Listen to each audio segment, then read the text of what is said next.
واقعہ حضرت فضیل بن عیاض رحمہ اللہ کی توبہ۔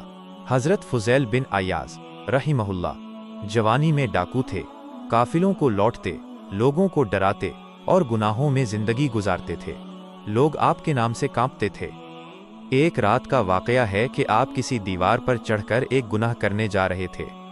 اچانک اندر سے ایک شخص قرآن پڑھ رہا تھا۔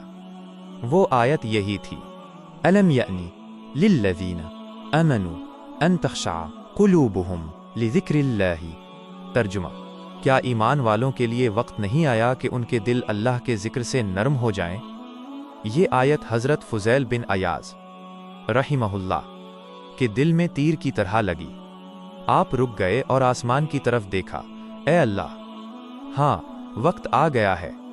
آپ فوراً واپس لوٹے اور اس رات توبہ کر کے اللہ کی راہ میں لگ گئے۔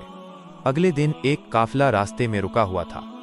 ساتھی کہنے لگے، رات رک جاؤ، فضیل ڈاکو ہے، کہیں لوٹ نہ لے۔ حضرت فضیل بن عیاض رحمہ اللہ یہ بات سن کر رو پڑے اور کہا، اب فضیل ڈاکو نہیں، اللہ کا بندہ ہے۔ آج کے بعد تمہیں فضیل سے کوئی نقصان نہیں ہوگا۔ اس دن کے بعد آپ کا حال ہی بدل گیا۔ دن رات عبادت، قرآن اور زہد میں زندگی گزارنے لگے۔